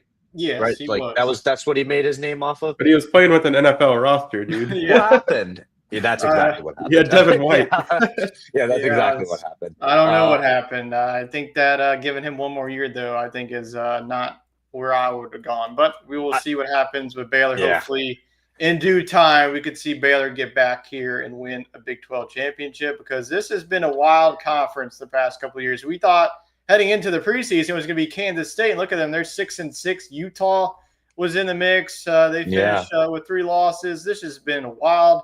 Iowa We see State. BYU, Arizona Texas State, Tech. yeah. Arizona State, Iowa State looked like they were going to be the talk of the town, and they just face Fell planted off. like they always do with Matt Campbell. Feels like. But now let's move on to the next one, the MAC championship. This is more down Wade style, Miami of Ohio versus Western Michigan, presented by Credit Union One. All right, look at that. They're got a bank sponsor in Ford Field. So Miami of Ohio, they're 7-5 in this one. This is a team that with a lot of talent. Western Michigan 8-4. These two teams did play. Western Michigan probably on a Tuesday night when it was snowing, probably sideways. Western Michigan ended up winning this one after they were up like 17 at one point, and then Daquan Finn, the former Baylor quarterback, mind you that. So you have winning this one. Thankfully, it's in a dome. They won't have to worry about snow, the weather. So you got between the Red Hawks and the Broncos? I'm going with Western Michigan. I think it's time for a new set of teams in the MAC. It's been a lot of Ohio and Miami of Ohio in the past couple of years. Western Michigan is a cool story this year. I think they run the ball a lot, and I think that ground and pound works in the MAC. Then they'll avenge their loss from earlier this year and win the MAC and Ford Field. All right, Wade, here's your time to shine. Yeah, I think I've been employed by both of these teams. Well, at least Western Michigan. But yeah, I agree. I think it's Western Michigan's time to shine. Daquan Finn quit on this Miami of Ohio team. Yeah. And here they are playing for the conference championship. So, like, bad on his part for sure. So I just don't think they have as much talent as Western. 2 funny side notes. That logo looks like they auctioned off like the naming rights to this game to like 5 different credit unions in the Midwest and forgot to put the correct logo. 1, 2, 3, 4, and 5. But yeah, I don't know what that's about. And then second, I think Ford Field's great. Don't get me wrong. I think it's probably the best place for them to host this. But put this game at the Cleveland Browns Stadium outside on Lake Erie. Just make it absolutely miserable and MAC-like. Another thing, though, if you put it at Ford Field, they do this every year. They keep the end zones Detroit Lions blue, and then they just put like Miami of Ohio in like normal font on top Yeah, of So it. then, like Hey, Brown. they do the same yeah. thing for the whatever the bowl game is in that stadium. Oh, the Quick Lane Bowl. Yeah, Yeah. Paint the colors. These teams have please. have played through 30, 40, 20 gusts of wind, gale force wind, whatever you want outside. They deserve to have their logo and their colors painted in the end zone. Nah, move it to Cleveland on a Wednesday night. Let's kick off conference Just move it to championship week the Canada at right that way. point. Come Yeah. on. Jeez. Can we just talk about a downgrade of a logo for Western Michigan? I was going to pick the circle and the W. That's just a disgrace to Western Michigan. But I'm going to go with the opposite. I'm going to go with Miami of Ohio. I think that this was a team that was very high on heading into the preseason. Daquan Finn or not, doesn't matter to the boys in red and black. Like you mentioned, Chris, it feels like for the next past 10 years, it's been like Toledo, Ohio. And let's talk about Northern Illinois. They were an absolute dumpster fire, and they're going to the Mountain, like the Pac-12. Like, what the hell are you doing? This just realignment. Like they're Back going to the Midwest, boys. they're going to be playing Boise State and San Diego State. Like it's just the same BS that we're having with USC and all whatever. I'll get to that. But I'm going to go with Miami of Ohio, though. It's a It's going regional to be a commuter defensive school. game. It's going to be weird and wacky, probably like scoregami that we're going to get on Ford Field. Honestly, they should put this game on Wednesday night if they really want to be the MAC. But I'm going to go with the Red Hawks. Chet, going to go with the opposite. Go with the Fighting Broncos here. So we will see Western Michigan get it done, or will it be Miami of Ohio? For it feels like they've won it for the past 2 years. So we'll see if the Broncos can get it done. Now let's move on to the SEC championship game. This will not be the game of the week since we have a 1 versus 2. I mean, College Game Day should probably be going there, but they are probably SEC bias at this point. But number 3 Georgia versus number 10 Alabama. All the chaos that happened in the SEC, we just got back to the same damn matchup that we've been having. It feels like for the past couple of years. So who you got between the Dogs and the Tide? I was actually going back and forth with this. If you look at like a position versus position, matchup, there's kind of like it's pretty 50-50 in my opinion, especially a quarterback position. I trust Ty Simpson with my life and don't really trust Gunnar Stockton that much. To do anything explosive, outlandish, creative, I trust Ty Simpson. But the problem is Alabama isn't running the ball very well. And that Georgia front is scary. And so I'm going to go with the Dogs. Again, pseudo home game for the Dogs in Atlanta. Move it.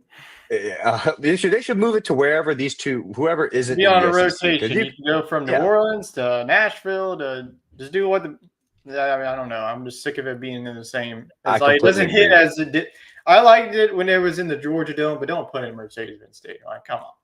Yeah. And I think Georgia does eke this one out. I think, your typical SEC championship, that's a little bit of a slugfest if the few explosive plays decide the game. Only thing that I'm kind of holding in the back of my head is this Alabama team has to win to probably get in. Yeah. So they might be playing with their tails on fire, but I think it's just going to be a little too much. And this Kirby Smart team is going to be up for the battle. And I honestly think Kirby Smart outcoaches Kalen DeBoer. Well, Wade, I believe you picked the Dogs to win the SEC in the preseason. Are you going away from that? No, I'm going to back my preseason pick here. I'm going to go with Georgia. But I don't think Alabama's out with a loss, as much as it pains me to say it. I just don't see the committee punishing a team for playing this game.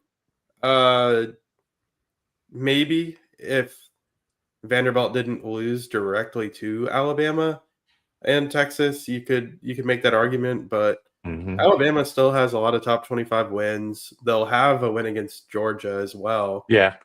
So I would say that Alabama would get in as a 9-3 team over Texas and even over a 10-2 Vanderbilt. But they could do themselves a favor if they, if they were able to pull this one out. But I just think that it's hard to beat Georgia twice in 1 year. Yeah, it's definitely hard for that, but it won't be hard for Alabama because they have been Georgia's kryptonite for it feels like the past couple of years outside of that game where they beat the Crimson Tide in the national championship game. But I definitely agree with Chris. I definitely have a lot of concern with Alabama's lack of the running game because you can't become one-dimensional against the Georgia defense. It's going to get after you. I think that's going to be another defensive game. It's going to be similar to their first matchup. Alabama got off to a strong start in that game. That can't happen once again. I think that has to be the opposite for Georgia. Georgia needs to get off to a strong start against Alabama because every single time that they play this team, dating back to last season when they were down 20-0 going to the half, they cannot because they're going to have a lot of their fans. Obviously, Alabama is going to travel, but give me the Crimson Tide. I did pick Alabama in the preseason, so why not go against that? So go with the Tide. Jets going to go with the Dogs. I kind of on an island there, Tyler. Yep. I mean, hey, I'm not going to go against my preseason pick. Nothing's really changed. Maybe I was a little concerned after week number 1, but after they're able to run the table, they would do that. So we will see what happens in Atlanta. Now let's move on to our game of the week. I think that a lot of people in the country have been just waiting for this matchup. Number 2, Indiana versus number 1, Ohio State in Indianapolis. Now, both of these teams, it feels like it's just been on cruise control for the majority of the season. Like Indiana got their big win of the season against Oregon. Ohio State got their big win against Texas. And I mean, a lot of people are saying they haven't really played anybody, but what could you do? It's just who they play on their schedule.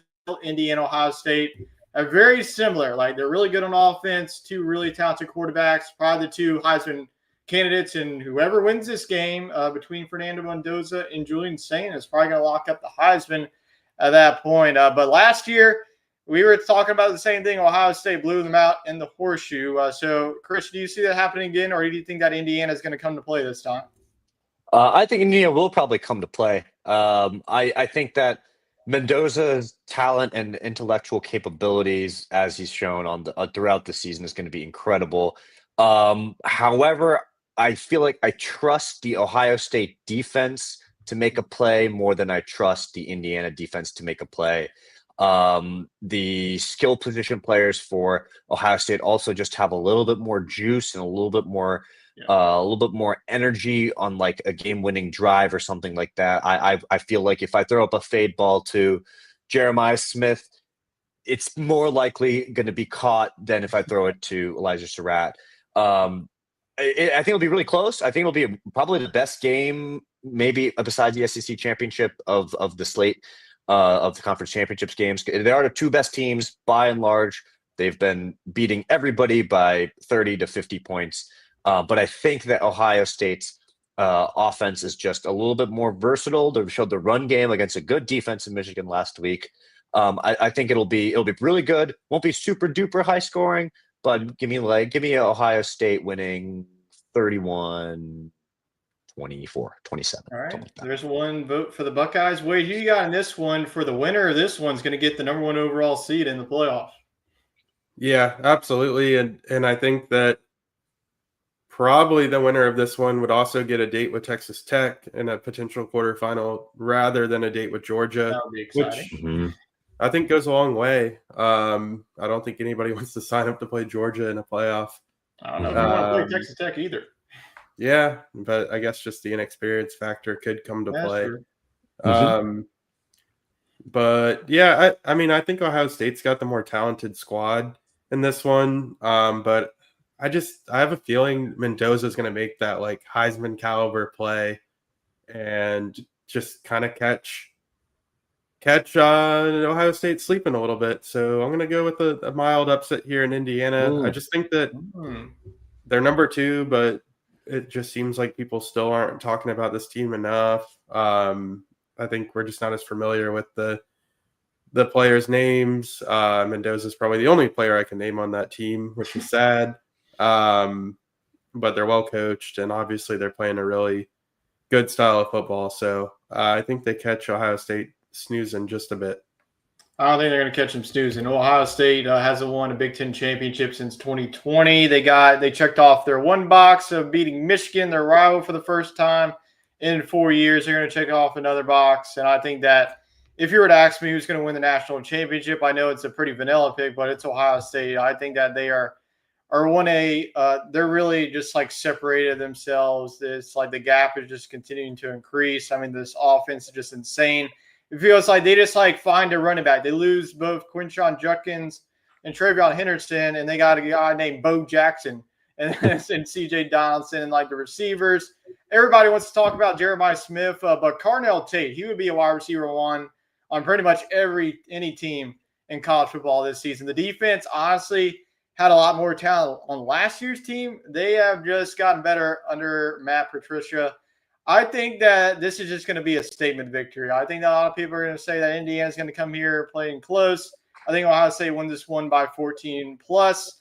Give me the Buckeyes to win the Big Ten championship and punch their ticket to the number 1 seed. I don't know if you want the number 1 seed because you saw what happened last year when every top 4 seed got bounced. We'll see if that happens once again this season. But Chet's going to go with Indiana, so we actually are split here in the Big Ten championship between the number semi-home game for Indiana as well. Yeah, that is in their home state. Yeah, absolutely. It's a big game. They probably thought that was a safe pick, back when they chose Indianapolis as the host site because Purdue and Indiana wouldn't make it, but here we are. Yeah.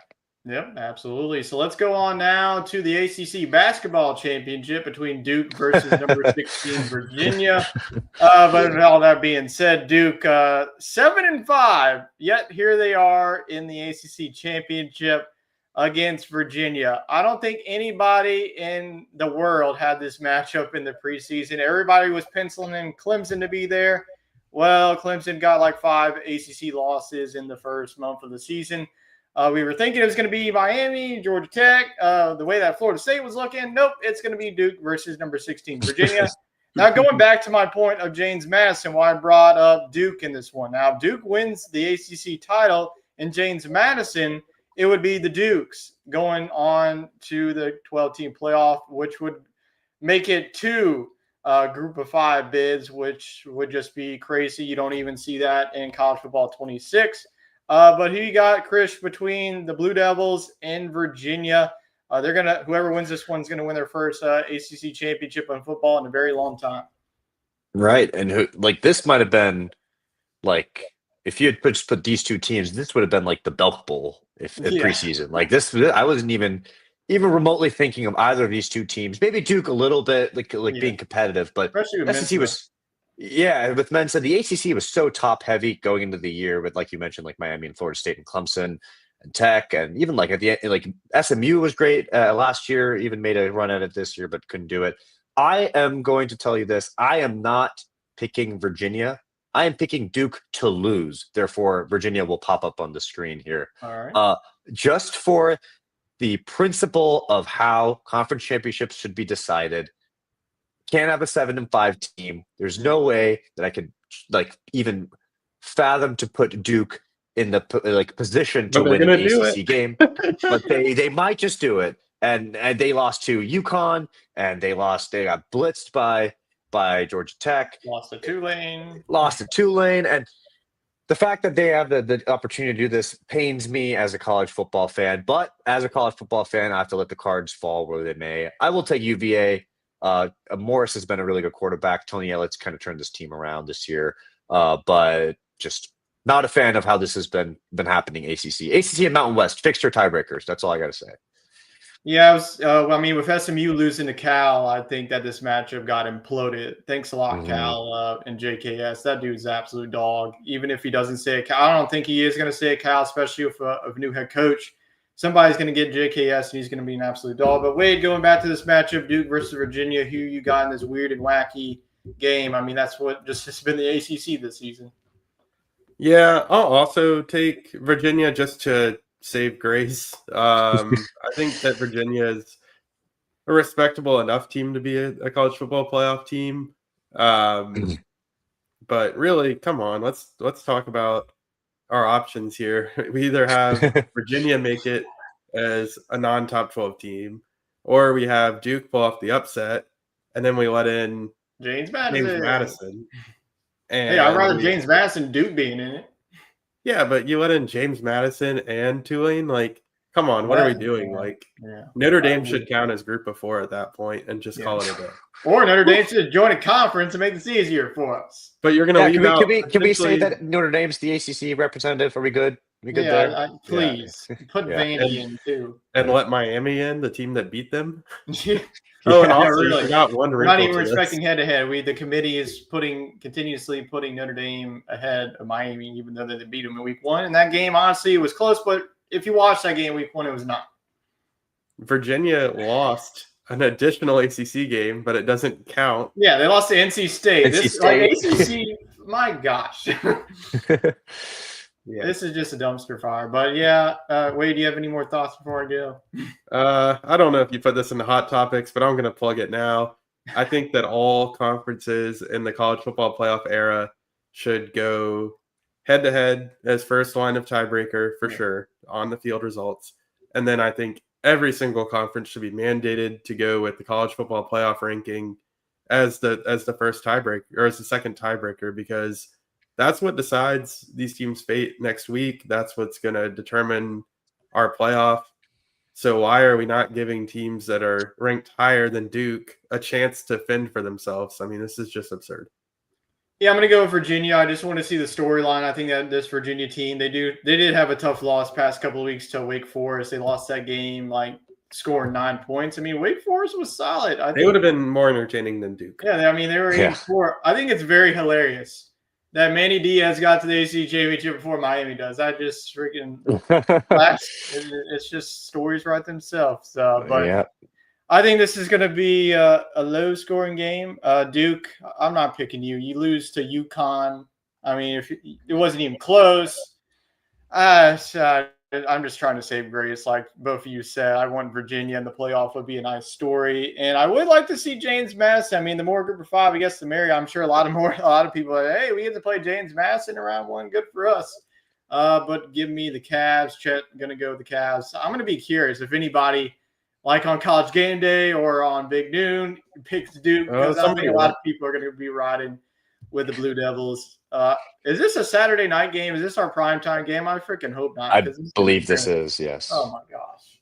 So we're going to have Georgia and Alabama on like 3 o'clock, and then we're going to have this dump of a game. We might as well just go watch the Jerry Springer show at this point than watching this game. But Chris, we appreciate you taking time out of your Monday night to join us, talking the crazy coaching carousel and the conference championship. Any parting words before you send your goodbyes?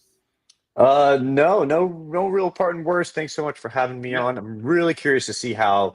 I think that the 10 of the we'll count Group of 5 teams out, but maybe not 8 or 9 of the teams are decided of the playoffs of the big Power 4 teams.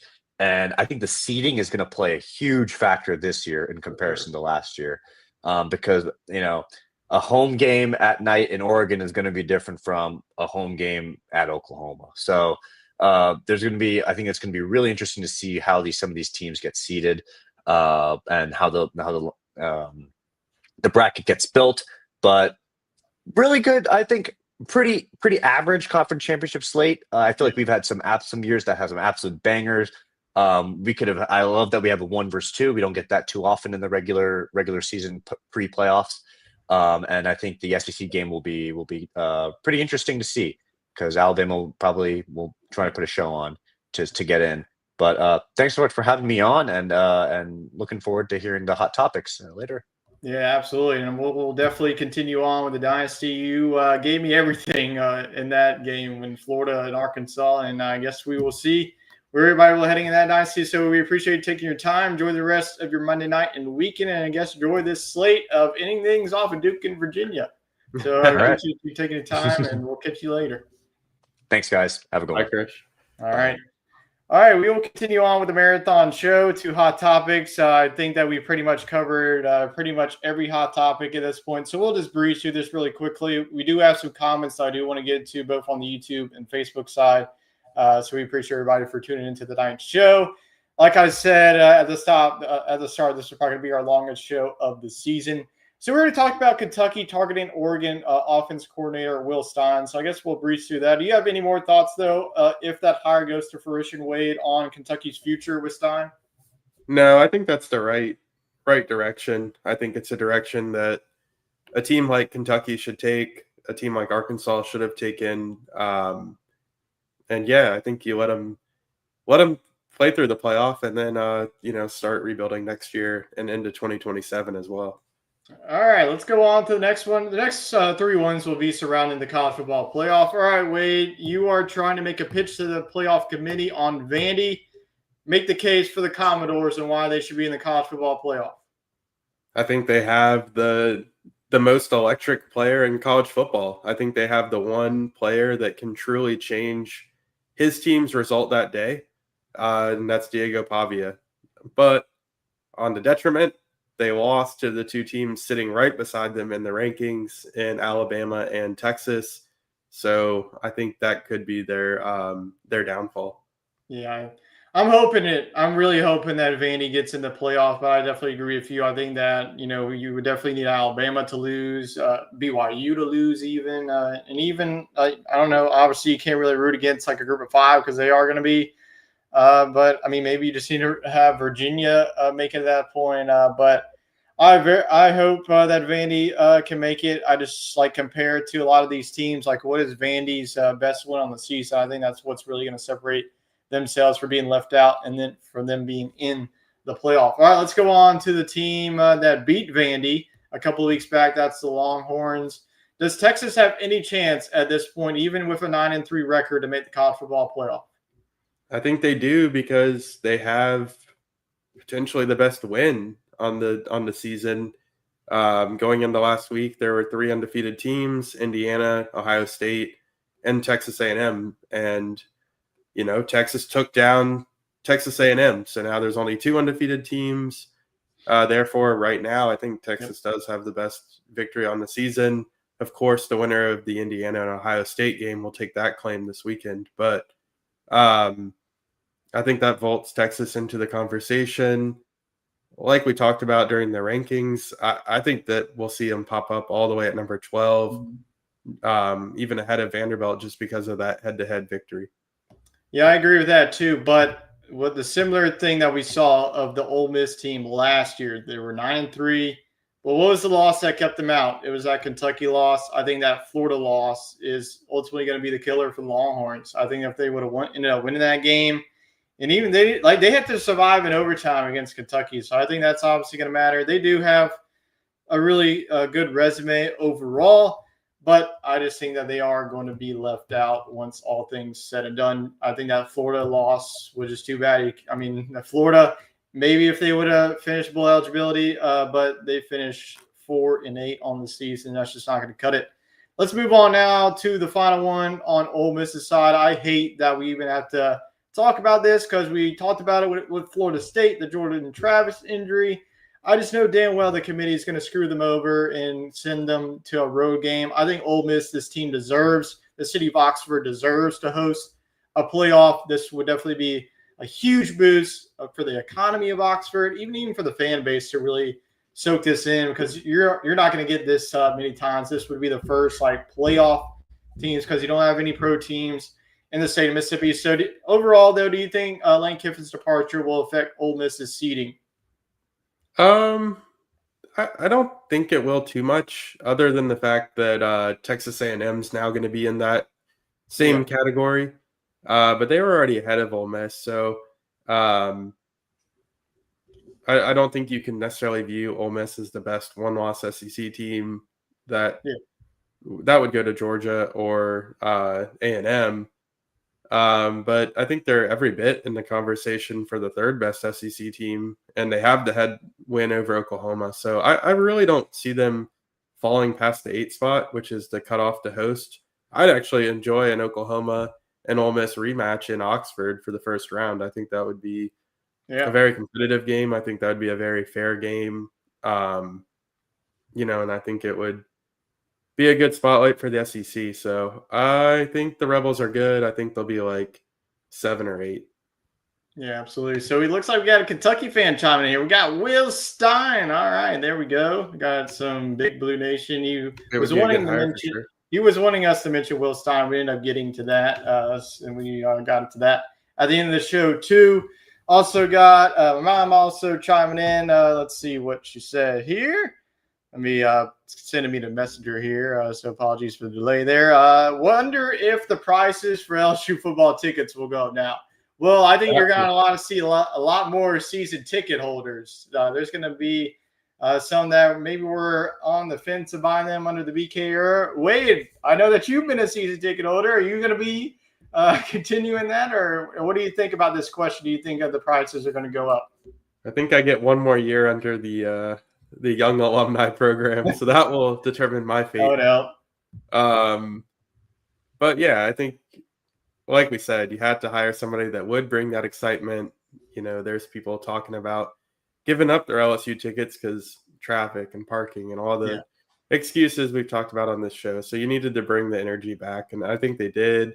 But yeah, the money does not come out of thin air, so it's either coming out of taxes or ticket prices, if not both. So well, hey, they're going to need to make the money back somehow, paying all these coaches. But we appreciate everybody for coming in and tuning in. We also appreciate Chris for taking his time out of his day on Monday night. We were able to get another guest picker. Hopefully, we can get another guest picker once we get to the college football playoff talk. We'll try to get either Chet or Jacob potentially on here. We've been trying to get them the past couple of weeks, just hasn't worked out. So hopefully we get one of those boys back on here and get a sports scramble reunion. But an hour and 46, I think that is it for us. A lot of coaching news happened. Mark got to do it, man. There was a lot of content. Yeah, there's a lot of content this weekend, especially after the Thanksgiving holiday. And we will be back next week recapping the SEC championship. We'll also recap a couple of the big games as well. We'll talk a little bit about the Big Ten championship. And I think that's probably going to be the only other game that we're going to be talking about because, like Chris mentioned, it is a good slate, but it is also, kind of there's some good games. There's some okay games as well. But I think that next week we are going to be doing our annual SEC awards show. We'll also look at where our SEC teams are in the 12-team bracket. That'll be announced on Sunday morning. So I think we're going to be looking at either doing a Sunday night show or Monday night show, getting that in. So we will continue with our postseason next week as well as our award season. And we are just getting started in the postseason here for SEC Talk. So we'll have a couple more shows, and that'll be the closer in January for this SEC Talk season. So we appreciate everybody for tuning in, even though it was a lengthy one. But hope you enjoy the rest of your night and your weekend. And I hope we'll see you here next week as we see what SEC teams have made the 12-team field. So long for now.